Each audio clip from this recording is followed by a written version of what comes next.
인사드리겠습니다. 안양시 마랑구 출신 국회의원 강덕구입니다.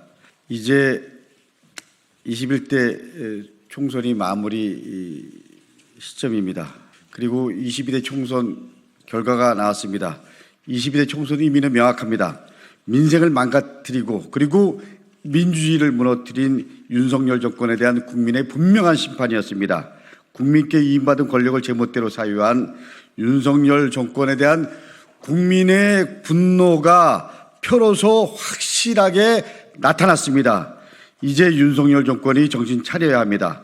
준엄한 국민의 심판을 제대로 받아들이고 그리고 통렬하게 자기 반성하고 그리고 변화해야 됩니다. 이것이 이번 선거에 대한 국민들의 분명한 메시지입니다.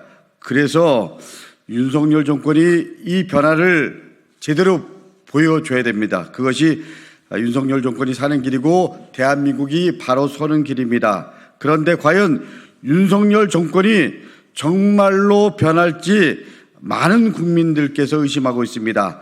총선 책임을 지고 사의를 표명한 국무총리와 대통령 비서실장, 하마평에 오르는 인물들의 면면을 보면 국민의 요구에 부응하는지 의심스럽습니다.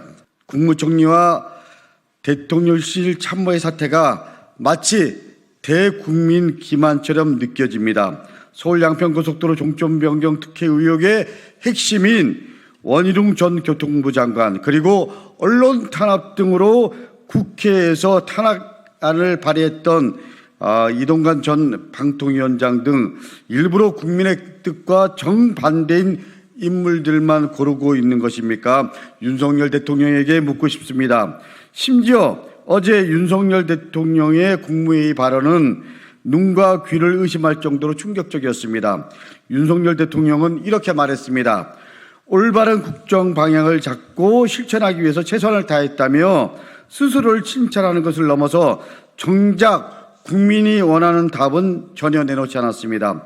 김건희 여사와 관련된 의혹을 어떻게 풀 것인지 그리고 이정섭 전 국방장관의 호주 대사 임명은 어떻게 된 것인지 야당 대표와의 만남은 앞으로 어떻게 할 것인지 그 어느 것도 속 시원히 말하지 않았습니다. 마치 윤석열 대통령이 하고 싶은 얘기만 일방적으로 전달한 것처럼 느껴집니다. 결국 윤석열 정권은 지금까지 해왔던 대로 앞으로도 하겠다라는 예고편 같았습니다. 최상병 특검이 마지막 기회입니다. 무고한 장병의 죽음에 대한 책임을 규명하자는 일에 대체 이 정권은 윤석열 대통령은 왜 이렇게 망설입니까? 왜 이렇게 겁을 낸다는 말입니까? 이제라도 제대로 밝혀야 합니다. 무고한 장병의 사망 사건에 관련해 해병대 수사단의 수사 과정에서 수사를 왜곡하고 그리고 사건을 은폐하는 등의 방해 행위가 있었다면 누가 왜 그런 일을 벌인 것인지 철저하게 규명해야 합니다. 윤석열 대통령 다시 한번 분명히 얘기합니다. 이번 총선이 윤석열 정권에 대한 윤석열 대통령에 대한 그리고 김건희 여사에 대한 국민의 마지막 경고입니다. 국민들께서는 대통령 탄핵에 근접한 이석을 야당에 주셨습니다. 여당이 100석이 넘는다고 안심할 수 있는 상황이 아니라는 거 분명히 경고합니다. 역사를 되돌아보면 박근혜 대통령 탄핵을 보십시오.